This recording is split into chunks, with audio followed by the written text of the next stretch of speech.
투자용 부동산을 팔아서 수익이 났습니다. 그런데 양도소득세가 얼마인지 계산해 보셨나요?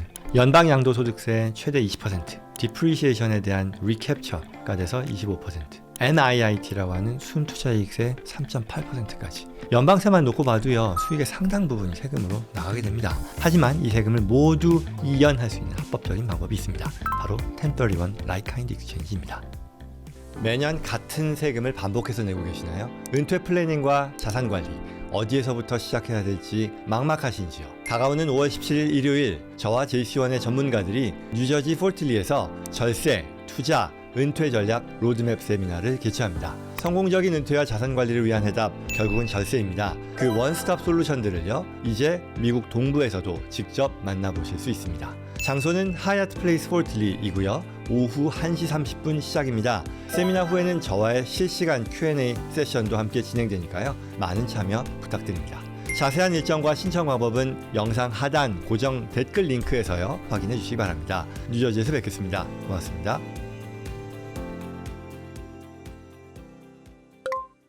투자용 부동산을 매각했을 때요, 세금이 단순하지 않습니다. 앞서 잠깐 말씀드린 거 세 가지가 겹치거든요. 첫 번째, 장기 양도소득세예요. 1년 이상 내가 보유했을 때 소득 규모에 따라서 0%, 15%, 20% 세율이 적용됩니다. 두 번째는요, Net Investment Income Tax 3.8%라는 게 있어요. 부부 공동으로요, 소득이 25만 불 이상, 싱글일 경우 20만 불 이상이면 이러한 NIIT 3.8%가 부과되게 됩니다. 그리고 세 번째요, 아까 말씀드렸던 Depreciation Recapture라는 게 있어요. 이거는 좀 이따가 더 별도로 설명해 드리겠습니다. 자, 아무튼 이렇게 세 가지를 합치면요, 최고 구간에서는요 28.8%가 되는 거예요. 그리고 주세금까지 더하면요 40% 나올 수도 있죠. 캘리포니아처럼 주세율 높은 데는요 연방세만으로도 거의 30% 육박하니까 굉장히 높은 거죠. 자, 그러면 이제 앞서 말씀드렸던 Depreciation Recapture가 뭐냐라는 건데요. 투자용 부동산은요, 보유 기간 동안에는 보통 이제 감가상각 공제라는 걸 받잖아요. 주거용은 27.5년, 상업용은 39년. 이 내용 연수라고 하는 그 일정 기간에 걸쳐서 내가 취득한 그 가액 중에 물론 땅값을 뺀 건물값을 감가상각 공제를 받잖아요. 그러면 당연히 그만큼을 비용 처리하니까 매년 과세소득을 줄여주는 좋은 절세 수단이에요. 하지만 매각을 하면 그만큼 받은 공제를 되돌려야 되는 거죠. 이걸 바로 이제 Depreciation Recapture라고 하는데, 이에 대해서는 25% 세율이 적용되거든요.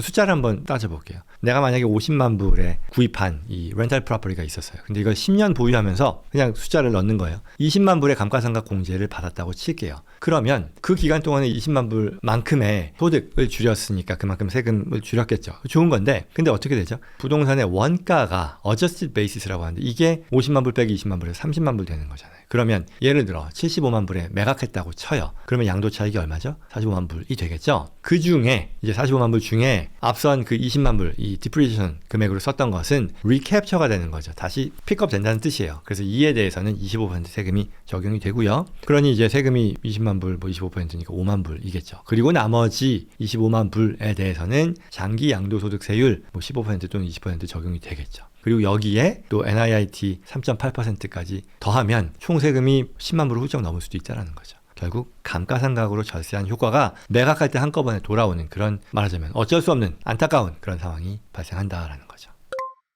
자, 여기까지 얘기하고 끝낼 거였으면 이 얘기는 안 나왔겠죠. 이걸 피할 수 있는 거잖아요. 바로 뭐다? 1031 Exchange다라는 거죠. 1031 Like Kind Exchange인데요.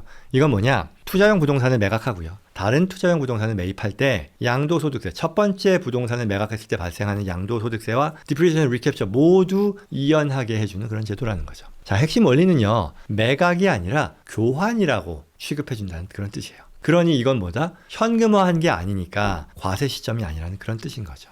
자, 그러면 이렇게 1031을 누리기 위해서 어떤 조건이 있을까요? 굉장히 엄격한 규칙이 있습니다. 첫 번째, 부동산과 부동산만 가능합니다. 이게 언젠가 이 세법이 바뀌면서 동산은 제외가 됐다라는 거죠. 다만 이제 좋은 점은 부동산 유형 간에는 제한이 없어요. 예컨대 내가 레지던셜 팔고 상가, 뭐 커머셜 뭐 이런 거 사도 된다라는 거예요. 자, 두 번째는요, 투자용 또는 사업용이어야 돼요. 내가 본인이 거주하는 그런 주택은 이 1031의 대상이 아니다입니다. 자, 세 번째는요, 45일 규칙이라는 게 있어요. 내가 첫 번째 부동산 매각하고 나서 45일 이내에 대체 부동산을요, 서면으로 지정해야 됩니다. 있고요. 그 다음에 네 번째로요, 180일 규칙이라는 게 있어요. 뭐냐면 매각일로부터 180일 이내에 두 번째 부동산에 대한 매입을 완료해야 됩니다. 그리고 앞서 말씀드린 45일과 180일이라는 것은 동시 진행이니까요. 실질적으로 첫 번째 부동산에 대한 클로징 데이트부터 이 날짜가 같이 맞물려 간다라고 생각해야 되겠죠. 자, 다섯 번째는요. 중개자, 이 1031의 특별한 중개자, 이걸 Qualified Intermediary라고 부르는데요. QI입니다. 그러니까 필수입니다. 첫 번째 부동산 팔았을 때 매각 대금이요. 내 통장에 절대로 들어가면 안 돼요. 무효가 되는 거죠. 반드시 QI가 대금을 보관하고 대체 부동산 매입에 이 자금을 사용해야 된다라는 그런 규정입니다. 오늘은요, 제가 사실 1031에 대해서 좀 더 들어가 볼게요. 예전에는 이 정도까지만 얘기하고 말았는데 조금 더 들어가 보겠습니다. 질문 가끔 받거든요. 일부만, 예컨대 내가 첫 번째 부동산 팔아서 전부 다 재투자하는 게 아니라 일부만 이제 재투자한다라는 거죠. 그랬을 때 어떻게 되는 거냐라는 건데요. 일부만 재투자한다는 건 이런 거죠. 매각 대금의 일부는 내가 그냥 현금으로 갖고 내가 딴 데 쓰고 일부의 현금만 대체 부동산을 산다라는 얘기잖아요. 이걸 뭐라고 부르냐면 부트라고 불러요. 조금 이게 전문 용어긴 한데 말하자면 이렇게 첫 번째 부동산을 팔아서 받았을 때 내가 받은 현금 그리고 내가 이걸 재투자하지 않는 그런 현금을 말합니다. 그러면 예를 들어 100만 불짜리를 팔았어요. 근데 100만 불을 다 두 번째 부동산을 사는 게 아니라 80만 불짜리만 사게 되면 남는 20만 불이 바로 부트라고 부르는 거고요. 이 금액에 대해서는 양도소득세가 부과되는 거예요. 그리고 여기서는 현금만이 아니고요. 모기지의 차이 또 부트로 간주되게 됩니다. 예를 들어서 첫 번째 부동산에서는 모기지가 원래 있었던 게 40만 불인데 두 번째 부동산을 사면서 30만 불만 모기지를 내가 받는다라고 하면 이 10만 불의 감소분이 부트로 간주되게 된다는 거죠. 그래서 이러한 부트가 있으면 그 금액만큼은 내 전체 양도소득에서 인식하는 양도소득이 된다는 거죠. 그래서 내가 발생한 이런 양도소득을 전부 다 이연을 하고자 한다면 대체 부동산 가격이요. 매각한 부동산, 두 번째 부동산이 첫 번째 부동산보다 이상이어야 된다는 것이고요. 또한 매각대금 전액이 재투자되어야 하지 그렇지 않고 일부는 남겨서 딴 데 쓴다라고 하면 그게 부트가 돼서 발생한 양도소득의 그 부트 금액만큼은 이 양도소득을 인식해야 된다라는 그런 얘기죠. 그 다음에 이제 작년 25년에 OBBBA가 이제 통과가 됐잖아요. 그 뒤로 우리가 이러한 1031과 관련해서 주목할 만한 내용은 보너스 디프리시에이션이라는 게 부활했다라는 거죠. 이게 이 BBB 액트로 인해 말미암아 이 보너스 디프리시에이션이 100%로 다시 영구적으로 부활했어요. 그리고 또 조금 전문적인 얘기긴 한데 섹션 179 공제도 250만 불로 상향됐어요. 이게 무슨 얘기냐면 이게 부동산을 사면 감가상각을 하는 데 있어서 그냥 쉽게 얘기하면 부동산은 오랜 기간에 걸쳐서 감가상각 27.5년, 39년 긴 기간에 대해서 감가상각을 하는데 방금 말씀드린 이러한 법 개정, 연구법으로 말미암아 덕분에 이러한 감가상각 기간을 굉장히 앞당길 수 있게 됐다는 거죠. 예를 들어 내가 대체 부동산을 취득한 뒤에 이 코스트 세그리게이션이라는 걸 해요. 이게 뭐냐면 앞서 얘기했던 이 자산을 원가를 39년, 27.5년이라고 하는 그 장기간의 감가상각 대상 자산으로 두는 게 아니라 빨리빨리 감가상각할 수 있는 그런 뭐 예컨대 히팅, 벤틸레이션, 에어 컨디셔닝 뭐 이런 것들을 HVAC이라고 부르는데요. 이렇게 구분하거나 배관, 전기 설비, 바닥재 등으로 이걸 personal property, real property가 아니라 personal property로 분류하면 앞서 얘기했던 100% 보너스 디프리시에이션 또는 섹션 179을 함으로써 바로 당기에, 당해에 다 비용 처리할 수 있게 되거든요. 그럼 결국 그 말은 내가 비싼 부동산을 샀는데 이 감가상각을 오랜 기간에 걸쳐서 인식하는 게 아니라 단기간에 빨리 인식할 수 있게 되는 거니까 가속 감가상각이 되니까 대규모 공제를 받는 이중결세가 가능해진다는 그런 얘기겠죠.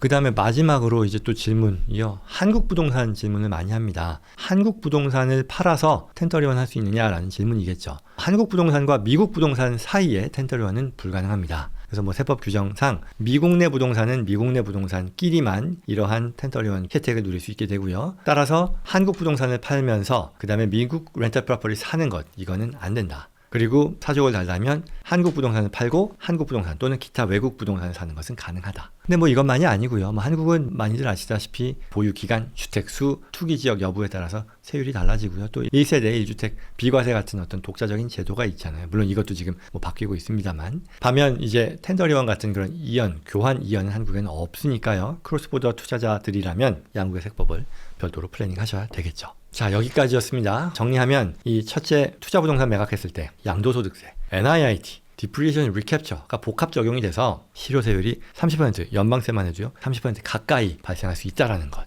그리고 둘째, 그럼에도 이 1031 익스체인지라는 것을 활용함으로써 이거를 피할 수 있는 그런 방법이 있다라는 것. 그리고 이러한 1031 익스체인지라는 것은 아주 쉬운 건 아니다. 여러 가지 조건들이 있으니까 반드시 엄격한 이런 규칙들을 잘 지켜야 된다라는 것. 그다음에 세 번째, 이 BBB 액트의 통과로 인해 이러한 1031과 코스트 세그리게이션이라는 가속 상각의 방식을 활용하면 이중 결세가 굉장히 더더욱 강력해졌다라는 그런 얘기 말씀드렸고요. 네 번째, 이 한국과 미국에 걸쳐서 투자를 같이 하시는 크로스보더들의 경우는 이 1031을 양국의 프로퍼티들에 대해서 함께 적용하는 것은 불가능하고 각 국의 부동산들을 대상으로만 한다라는 것 말씀드렸습니다.